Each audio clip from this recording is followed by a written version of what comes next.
The small room smelled of rust and stale sweat. Alan Stone sat in a battered chair, staring at the crimson-streaked floor beneath his boots. His hands, once steady and sure, trembled slightly as he reached into his coat pocket.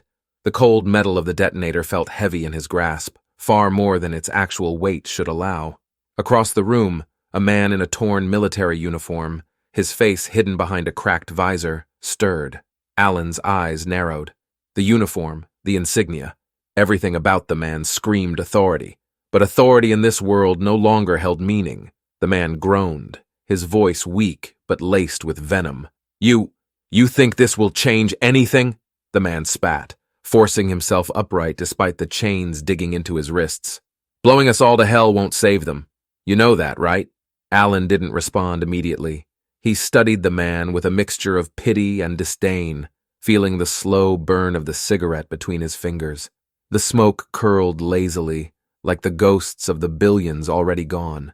He flicked the ash, watching it float down, settling among the blood and debris. You people started this, Alan said finally, his voice cold, measured. We didn't ask for your salvation, your experiments. You turned us into something else, something less. The man laughed bitterly, a hacking cough following the sound.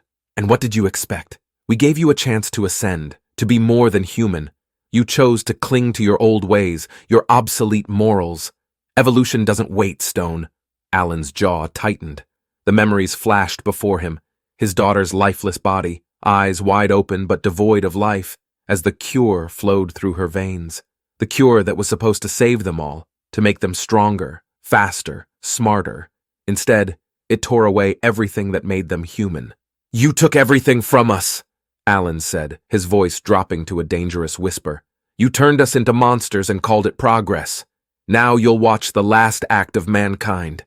He stood up, the chair scraping loudly against the metal floor. The sound reverberated through the room, echoing the finality of his words. The man in the uniform shifted, panic creeping into his eyes. They'll hunt you down, Stone, the man warned, his bravado faltering. They'll find you and make you suffer for this. Alan smirked, a dark, humorless twist of his lips. You really think there's anything left that I'm afraid of? With a swift motion, he grabbed the man by his collar, pulling him close until they were face to face. The man's breath was hot against his skin, the fear in his eyes unmistakable now. You killed my daughter, Alan said, the words like a blade. You killed all of them, and now I'm going to kill you, all of you. Before the man could respond, Alan slammed him back against the wall, the sound of impact muted by the layers of destruction surrounding them. The man's head lolled to the side, unconscious or dead. Alan didn't care. The detonator was cool and silent in his hand as he walked toward the door, the weight of his actions pressing down on him like a leaden blanket. Outside, the sky was a sickly orange, the remnants of the once blue horizon scorched by the fires of war. The city was a graveyard, the towering buildings reduced to twisted skeletons of metal and glass.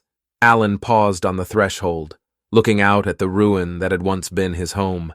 The wind whispered through the empty streets, carrying with it the faintest sound of laughter. A memory, nothing more. He took a deep breath, letting the cold air fill his lungs one last time. This is it, he whispered to no one. The final curtain. His thumb hovered over the button. For a moment, just a flicker of a second, he hesitated. The faces of those he loved, those he lost, flashed before his eyes.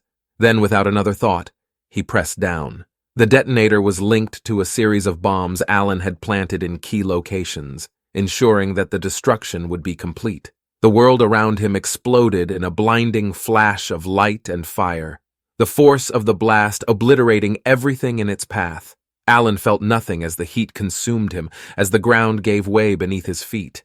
There was only silence, the kind that follows the end of all things.